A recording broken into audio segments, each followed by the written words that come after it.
King of kings and Lord of lords, bless, we beseech thee, this crown.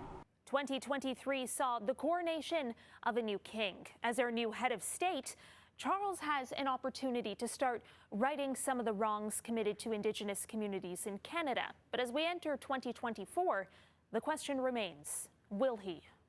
We must find new ways to come to terms with the darker and more difficult aspects of the past. During a 2022 visit to Canada, Charles reflected openly about reconciliation just months before he ascended to the throne.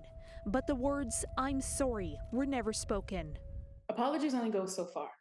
And for me, it's him physically coming to each community, seeing the harms done, and acknowledging that, he and his family and the monarchy have the means to fix a lot of injustices on our communities. Dr. Paulina Johnson is a citizen of Samson Cree Nation in central Alberta, Treaty 6 territory. She has trouble believing Charles's statements about truth and reconciliation. Instead, an awkward moment from a previous royal visit remains etched in her mind. I just couldn't buy it.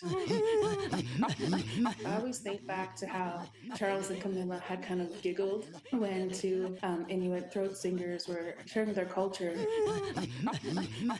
I think that's telling because it kind of indicated to me that it wasn't authentic. And authenticity is really core for Indigenous peoples.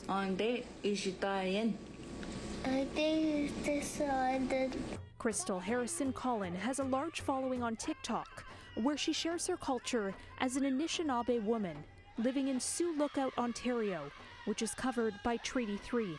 It allows me to have my own voice and my own opinions, and a platform to speak on subjects as colonialism and Indian residential schools. Indigenous, it was the residential school that severed everything and caused great damage. Harrison's father is a survivor of Canada's residential school system. As Charles enters his first full year on the throne, she's waiting for a concrete apology. We need to make reparations for Indian residential schools, for upholding colonialism, to give our land back. It's still not clear whether Charles will venture down that road in 2024, upholding treaty promises or revoking the doctrine of discovery, as many have called for. It's my hope that, the monarchy can acknowledge or would acknowledge their role in our health and well-being. But will they? Probably not. Caryn Ceolin, City News.